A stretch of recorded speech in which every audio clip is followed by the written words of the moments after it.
শুক্তো রান্না করব, তার জন্য কেটে নিয়েছি আমি সজনে ডাঁটা, কয়েকটা বিনস, আলু, এমনি আলু নিয়েছি, মিষ্টি আলু নিয়েছি, কয়েক পিস গাজরের টুকরো নিয়েছি, আর এই যে করলা কেটে রেখেছি, আর আমি মিষ্টি আলু নিয়েছি, কাঁচা কলা নিয়েছি, পেঁপে নিয়েছি, আর এদিকে সর্ষে পোস্ত, বড়ি, আর এখানে মাদার ডায়েরি দুধ নিয়েছি। এগুলি দিয়ে আজকে আমি শুক্তো রান্না করব। তো যাই হোক, সব কিছু কেটে ধুয়ে পরিষ্কার করে নিয়েছি। এবার একে একে করে এগুলোকে ভেজে নেব।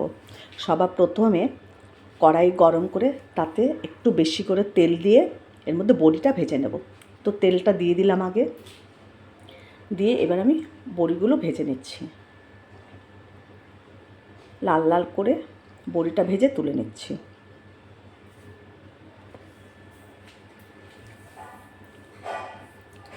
বড়িটা দেখো লাল লাল ভাজা হয়ে গেছে।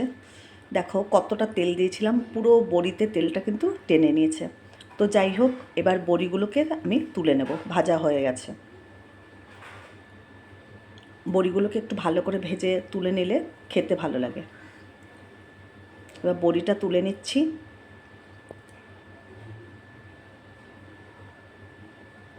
বড়িটা তোলার পরে ওই কড়াইয়ে আবারও তেল দিয়ে আমি করলাগুলো যে সরু করে কেটে রেখেছি সেগুলো ভেজে নেব। তো করলাটা দিয়ে দিয়েছি, আবারও অল্প করে একটু তেল দিয়ে নিয়েছি। করলাটা ভাজার সময় সামান্য একটু নুন দিয়ে একদম লাল করে ভেজে তুলব।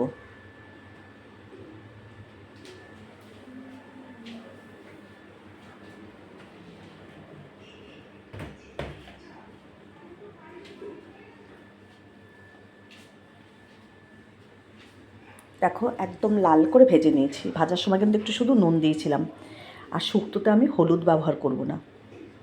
তো যাই হোক, কোনো কিছু ভাজার সময় কিন্তু আমি হলুদ টলুদ দেবো না, শুধু নুন দিয়ে এগুলোকে ভেজে নিচ্ছি। এবার আবারও বেশি করে তেল দিয়ে এর মধ্যে দিয়ে দেবো পাঁচফোড়ন আর হচ্ছে তেজপাতা দুটো। লঙ্কাও ব্যবহার করব না। অনেকে লঙ্কা দিতে দেখেছি আমি, কিন্তু আমি শুক্তোতে একদমই লঙ্কা দেবো না। শুক্তোতে কখনো লঙ্কা দেয় না। তো যাই হোক, পাঁচফোড়ন আর তেজপাতা ফোড়ন দিয়েছি।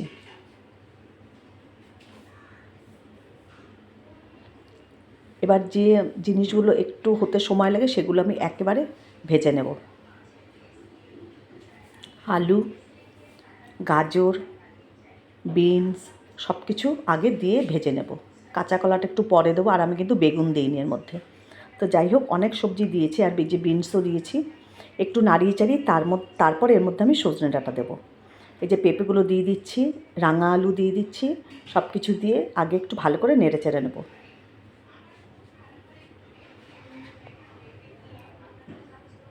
এই যে ভাজার সময় একটু নুন দিয়ে নিলাম। এবার ভালো করে সবজিটাকে একটু ভেজে নেব। যাই হোক, একটু হালকা ভেজে নেওয়ার পরে তারপর আমি সজনে ডাঁটাটার মধ্যে দিয়ে দেবো। দেখো দেখে বোঝাই যাচ্ছে ভাজা কিন্তু হয়ে গেছে। এর মধ্যে এবার সজনে ডাঁটাটা ঢেলে দিচ্ছি। ও রাঙা আলুটা তখন দু টুকরো পড়ে গিয়েছিলো, এই যে সজনে ডাঁটার সঙ্গে এখন আমি রাঙা আলুটা দিয়ে দিলাম, আর কাঁচা কলাটাও এখন দিলাম। এবার খুব ভালো করে আবারও একসাথে মিশিয়ে নেব। খুব ভালো করে যে মিশিয়ে নিচ্ছি। আর আমি পাটা বার করছি, পাটার মধ্যে সামান্য কিছুটা হচ্ছে তোমার মৌরি, আর সামান্য একটু পাঁচফোড়ন আর আদা একসাথে বেটে নেব। এটা হালকা করে ভেজেও তোমরা বাটতে পারো, তো আমি কাঁচা অবস্থাতেই বাটছি। এই যে পাঁচফোড়ন অল্প করে নিয়েছি একদম, আর মৌরি আর আদা এটা আগে বেটে নিচ্ছি। তারপরে পোস্ত আর সর্ষেটা বেটে নেব। পোস্ত আর সর্ষে আমি একটু জল দিয়ে ভিজিয়ে রেখেছি। আচ্ছা, খুব ভালো করে যে নেড়ে চেড়ে নিচ্ছি। এবার ওই যে আদা বাটা, মৌরি বাটা আর একটু পাঁচফোড়ন এটা বেটে দিয়ে দিয়েছি এর মধ্যে। এইভাবে বেটে করে দেখবে দারুণ লাগে খেতে। তো যাই হোক, এটা বাটা হয়ে গেছে। এবার পাটার মধ্যে নিয়ে নিচ্ছি সর্ষে আর পোস্তটা। সর্ষে আর পোস্ত এই যে নিয়ে নিয়েছি, এটাকে এবার মিহি করে বেটে নেব। এ দেখো খুব ভালো করে কিন্তু যে মশলাটা প্রথমে দিয়েছি সেটা কিন্তু ভালো করে একদম মিশে গেছে এর সঙ্গে। তো এবার আমি পরিমাণ মতো একটু দুধ দিয়ে দেবো। এক বাটি আমি দুধ রেখেছি। তো এটাকে আগে নাড়িয়ে চাড়িয়ে নিয়েছি। এই যে এবার আমি বড় এক বাটি দুধ দিয়েছি, আর এক কাপের মতো একটু জলও দেবো। তো আগে মিশিয়ে নিই ভালো করে। এই যে এবার একটু জল দিয়ে দিচ্ছি, জল দিয়ে এবার ঢাকা চাপা দিয়ে কিছুক্ষণ রেখে দেবো। কিছুক্ষণ ফুটে উঠলে তারপরে এর মধ্যে আমি দিয়ে দেবো পোস্ত বাটা আর সর্ষে। এই যে পোস্ত আর সর্ষেটা বাটা হয়ে গেছে, এটা এর মধ্যে এখন আমি দিয়ে দিচ্ছি। আরেকটু ফুটে ওঠার পরে তারপরে আমি ভেজে রাখা বড়িগুলো দিয়ে দেবো।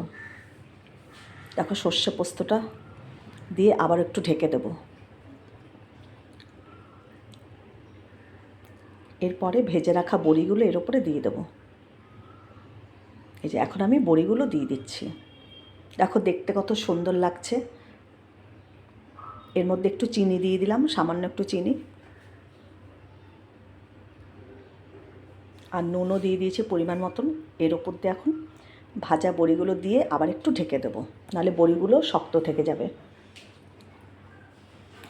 এভাবে কারা কারা শুক্তো খেতে ভালোবাসো অবশ্যই জানাবে। আর আমার ইউটিউব চ্যানেলটাকে তোমরা সাবস্ক্রাইব করে নিও, দীপ্তি রান্নাঘর। এই যে বড়িগুলো দিয়ে দিয়েছি, এবার আবারও ভালো করে নাড়িয়ে চাড়িয়ে আবার একটু ঢেকে রেখে দেবো। আর নামানোর সময় একটু ঘি দিয়ে নামিয়ে নেব।